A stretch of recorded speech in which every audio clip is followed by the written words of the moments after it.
څېړونکي وایي په پاکستان کې د آبادۍ کچه ورځ تر بلې لوړیږي چې د ړواندې نه ولس د خوراک کمی سره مخ دی او که موسمي بدلونونو ته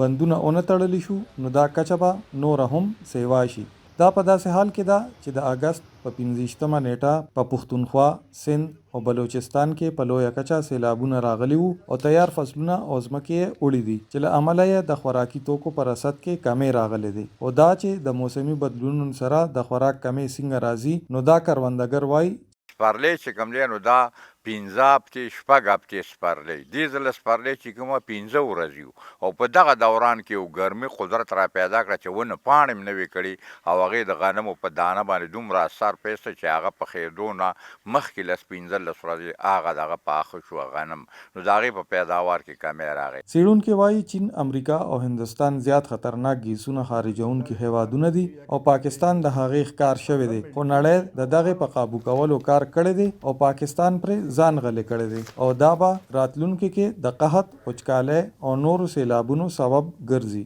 دا صرف د سند نه علاوه او د جنوبي پنجاب نه علاوه په ټول پنجاب کې، بلوچستان کې او خیبر پښتونخوا کې چې کله به د غنمو فصل مطلب دا د مچروړي ته ورسېدو نو د پروین او باران شروع شو او ټول مارچ کې باران نو نه غنم به وشو خو په غنمو کې به دومره رست او دومره سمټ مطلب راغی چې د غنمو پیداوار به که یو پټي مطلب دا د 100 منه کول هغه به 15 منه راوسته. پوهان وایي د نړیوال معیار سره سم باید چې د ملک د ځمکې په 15% رقبه اونې بوټي نال کړي شي ځکه چې دغه د صحت لپاره خطرناک ګیسونه جذب کوي او ځمکه د تو نه بچ کوي چې د واورو ویلې کېدل ورسره قابو کیږي نو ځکه بیا د سیلابونو خطرې کمی شي او که داسې نه وي نو اغیزې به دا وي چې لوږه او تنده به زیاته شي. د یو ښه ملک د یو ښه موسم دپاره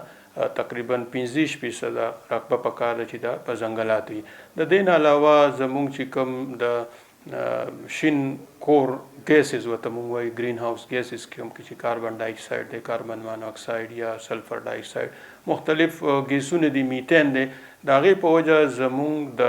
ځمکې حرارت چې دی هغه ورځ ته ورځ زیاتېږي. د امریکې د کورنو وزارت لخوا د کال 2021 په جولای کې خپور شوی راپور کې ویره څرګنده شوې چې د 2021 نه تر 31 پورې په راتلونکي لسیزه کې د پاکستان 38% خلک د خوراکي توکو له کمي سره مخ کېدی شي. بلخوا د ورلد فود پروګرام لخوا په جاری شوی یو نظر پوښتنه کې ښودل شوي چې په پاکستان کې خواوشا 28% ماشومان د خوراک کمی سره مخ دي. کارپوهان وایي که په انفرادي او مجموعي توګه د موسمي بدلونونو په قابو کولو غور ونه شو نو حالات به نور هم خراب شي. ملک وقاص، وایس آف امریکا، ډیوه نیوز، پیښور.